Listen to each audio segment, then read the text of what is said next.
Hello दोस्तों, मैं आज आपको बताने जा रहा हूँ समय की कदर के बारे में। एक गांव में 3 लड़के रहते थे, राम, श्याम और राजू। तीनों के पिता काफी अमीर थे। तीनों का बचपन बहुत अच्छी तरह से गुजरा था। उनके माता पिता कभी भी उनकी कोई भी माँ को अनदेखा नहीं करते थे। राम के पिता सरपंच थे, श्याम के पिता एक कारोबारी थे और राजू के पिता एक किसान जमींदार थे।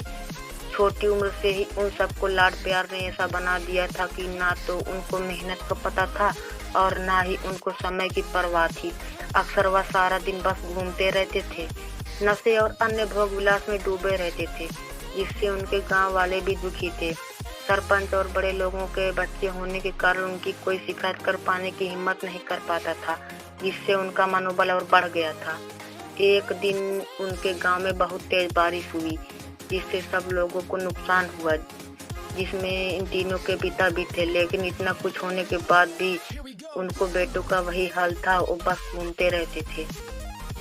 तीनों पिताओं ने आपस में बात करी और उनका एक हाल निकाला। तीनों पिताओं ने अपना अपना काम अपने अपने बेटों को सौंप दिए, जिससे उनको समय की कदर का पता लगा सके। तीनों के पिता ने एक वसीयत बनाई, जिसमें ये लिखा था कि 1 वर्ष के अंदर इन तीनों को 10 लाख रुपए कमा कर देने होंगे, जो बिना किसी गलत काम करके कमाए गए हों, और तीनों को अलग अलग स्थान पर रहना था। इन तीनों को 5-5 लाख रुपए भी दिए गए, ताकि उनको अपना काम स्टार्ट करने में दिक्कत ना हो। पहले तो सब खुश हो गए कि हम आजाद हो गए, हमको पैसे मिल गए, और ऐसा सोचकर कि इन्होंने फिर से काफी समय मौज मस्ती करने लगा दी। इस तरह से 6 महीने बीत गए और इनका काफी सारा नुकसान भी हुआ। फिर एक दिन अचानक उनको एहसास हुआ कि अगर हम शर्त हार गए तो हम अपनी अपनी जायदाद खो बैठेंगे। धीरे धीरे उनकी चिंता बढ़ने लगी। एक दिन वो इसी उधेड़ धुन में एक पार्क में बैठे थे और कुछ डिस्कस कर रहे थे कि उनको एक छोटी सी लड़की मिले। वह फूल बेच रही थी और साथ में पढ़ भी रही थी। तीनों लोग उस लड़की के पास में गए। तभी राम ने लड़की से बोला, बेटी आपकी उम्र क्या है? तो लड़की ने जवाब दिया कि मैं 12 साल की हूँ। अंकल, इतना सुनते ही राम ने आचार्य से पूछा कि आप इतने छोटे होकर के खेल नहीं रहे हो? इस पर लड़की ने जवाब दिया कि मेरे पापा अब दुनिया में नहीं है और माता बीमार रहती है, इसलिए मैं एक काम करती हूँ। ये सुनकर राम ने अपना पर्स निकाला। उसके पास जो भी पैसे थे वो उस लड़की को देने लगा। उसके बाद लड़की ने बोला, अंकल आप भी फूल ले लो, मुझे बहुत खुशी होगी, क्योंकि मैं अगर आपसे फ्री में पैसे ले लूंगी तो फिर मेरा पढ़ाई में मन नहीं लगेगा, मैं कामचोर बन जाऊंगी, क्योंकि यही समय है जिस समय मैं अपना भविष्य लिख सकती हूँ। राम ने उस लड़की से सारे फूल ले लिए और तीनों घर लौट आए। उस फूल वाली लड़की का उन तीनों लड़कों पर बहुत गहरा प्रभाव पड़ा।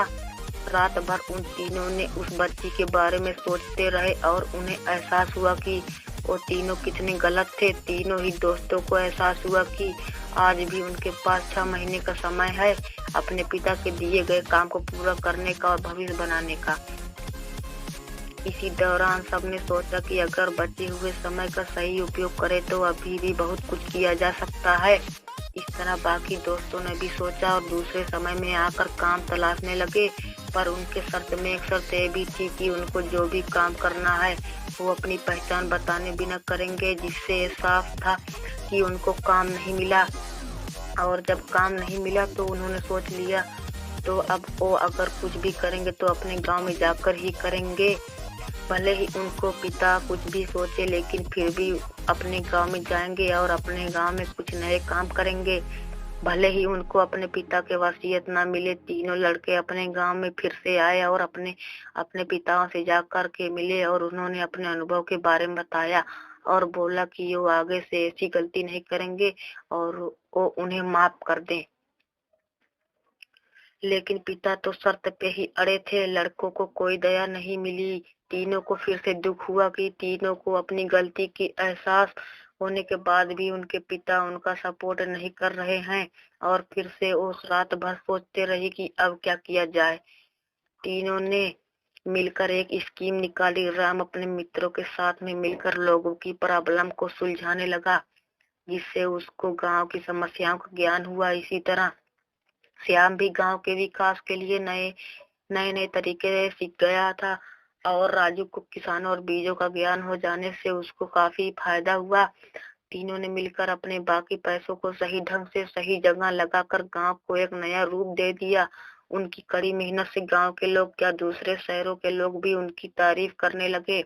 उनका गांव तरक्की करने लगा। नई तकनीकों के कारण हर वर्ग के लोगों से उनका जुड़ाव होने लगा और एक समय आने के बाद उनके पिताओं ने भी उनको माफ कर दिया। इस तरह से दोस्तों उन तीनों को समय की कीमत का अंदाजा हुआ कि पहले वो कितना समय बर्बाद कर रहे थे, लेकिन जब से उनको समय की कीमत का अंदाजा हुआ तब से उन्होंने समय को बर्बाद नहीं किया और काम करके पैसा कमाया, नाम कमाया और ये सीखा ईमानदारी से जिंदगी कैसे जीते हैं। दोस्तों कुल मिलाकर कहने का मतलब यही है कि आप सभी समय को बर्बाद ना करें। अगर ये समय आपके हाथ से निकल गया तो कुछ नहीं कर सकते हैं। और हाँ, समय के पास इतना समय नहीं है कि वो आपको दोबारा समय दे।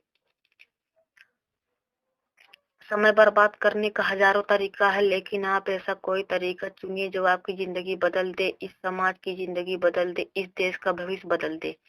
मुझे उम्मीद है कि ये स्टोरी आपको अच्छी लगी होगी। दोस्तों मोटिवेशन की आपको इतना सपोर्ट करने के लिए बहुत बहुत धन्यवाद। अपना ख्याल रखिए, जिंदगी में आगे बढ़िए और अपनी कड़ी मेहनत से देश में खुद के नाम के साथ साथ दुनिया में भी देश का नाम कीजिए। धन्यवाद।